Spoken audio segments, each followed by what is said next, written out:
Hey everyone, I hope you all had a happy Thanksgiving. I want to share this recipe for some homemade dog treats.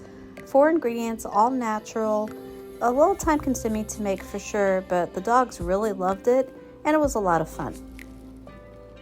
I decided to use fresh pumpkin, but you could certainly use canned. I was going to be making a pie anyway, so it just was easier for me to split the amount in half.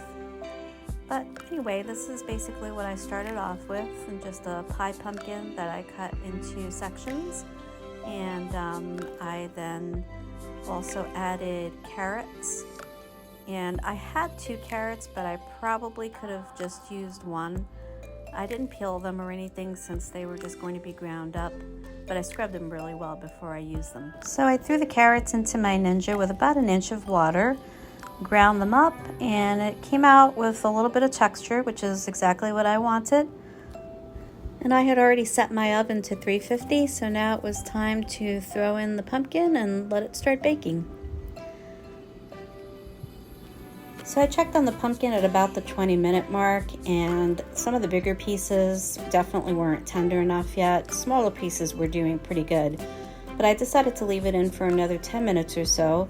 So right around the 30-minute mark, when I took them out, I could make a dent with my fingers, and I knew they were ready when I burned my hand. I know this looks a little strange, but just trust the process. Third ingredient is a frozen chicken breast, and I wrapped it in paper towels so that I could run it through the mandolin. I wanted to get just really thin slices of chicken to basically make chicken jerky to use in the recipe. But it took a little bit of adjusting because the first couple of times I ran it through, it was a little too thin, I thought. It felt like it was going to just disintegrate when it cooked. So I adjusted the mandolin, made it a little bit thicker, and it was harder to run through, but I was able to get it. And once I ran it through, I was much happier with the size and the shape that it was coming out as. And you could see the difference between the first run and the second. And after it was all sliced, I was able to put it on a baking pan and some parchment paper, and that was ready to go in. After using the mandolin to cut raw meat, I made sure to take it apart completely and soak it in soapy water, and also make sure that I got all the nooks and crannies cleaned out. So while the pumpkin was cooling down, I decided that I would also make some marrow bones for Brownie and Daisy to have while we were eating our Thanksgiving dinner. That way they would kind of stay out of our hair. They absolutely love these. If you haven't given your dogs marrow bones, you're missing out. It's very inexpensive. Again, it's all natural. I just put them in some water and boil them, and the dogs go crazy for them. Once I get it to a rolling boil, I'll usually just put it on simmer for about 15 or 20 minutes. And while it was cooking, they got very excited. They could smell it. You guys smell something? Something good, yeah? Oh, yeah. After the bones were done cooking, I strained off the gunk that rose to the top, let them cool off, and then I set the oven to 200 so that I could start dehydrating the meat. By this time, the pumpkin was cool enough to handle, so I started prepping it to puree it in my Ninja. And I only used about 4 of the slices, so half of the whole pumpkin to use in this recipe, and then I used the other half to make a pie. I would say I probably used about 1.5 cups of pumpkin before pureeing. So after pureeing the pumpkin, this is the consistency that I got. Pretty thick, and at that point I started mixing the ground carrots that I had, and I realized that I only needed 1 carrot. I only used about half of the mixture. Next, I transferred the pumpkin and carrot mixture into a dish, and I was getting ready to add my last ingredient, which is peanut butter. I am using all natural peanut butter, and I would say probably about 1/2 cup went into this total. The only thing I do want to say about peanut butter, and pretty much any ingredient that you put into any kind of dog treats, is to just check and make sure that it doesn't have something called xylitol, which is an artificial sweetener, natural artificial sweetener, but it's very toxic to dogs, so you just want to make sure that it does not have xylitol. And what kind of a mom would I be if I didn't let my fur kids lick the spoon, right? So it seems like it's a success. They seem to be enjoying it. They're so cute.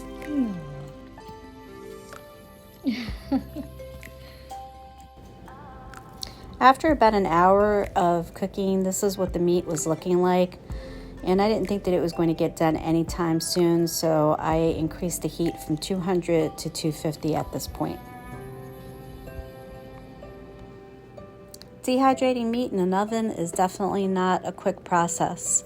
I don't have a food dehydrator, so this was my only option, but it worked out really well because I was able to get some chicken jerky that I can just give to them as treats, and I'm going to also grind up this chicken to use in the recipe.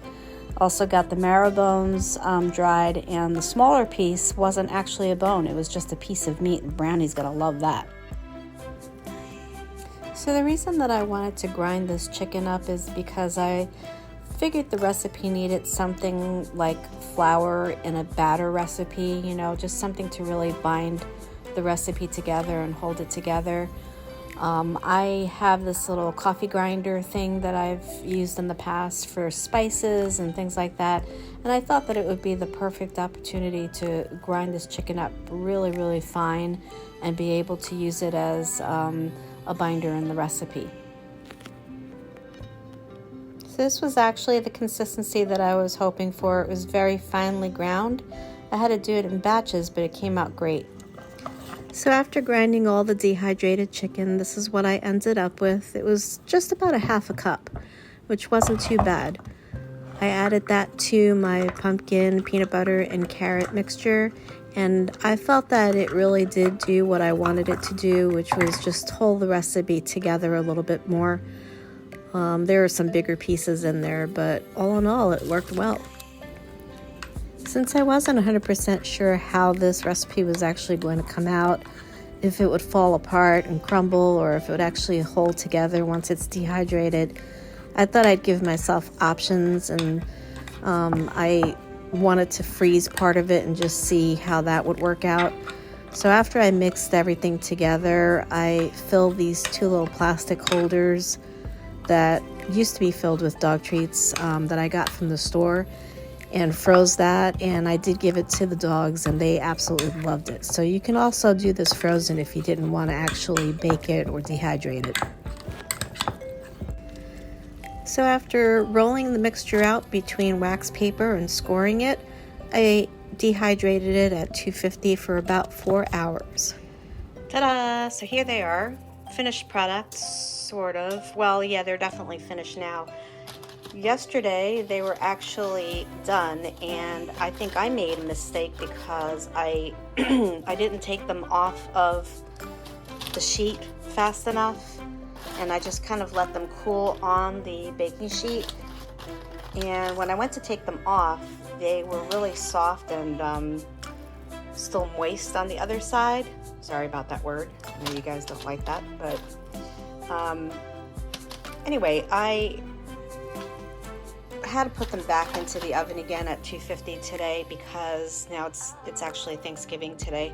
I put them back in the oven just to kind of dry them out some more on the opposite side. I flipped them over, and I think this is pretty much the consistency. There's still a little bit of give there in the center. They still have a tiny bit of softness, but they just came out and I took them off of the baking sheet, and I'm just drying them on the rack right now. So I think, because they're feeling a lot more crispy and crunchy, I think this is the final outcome.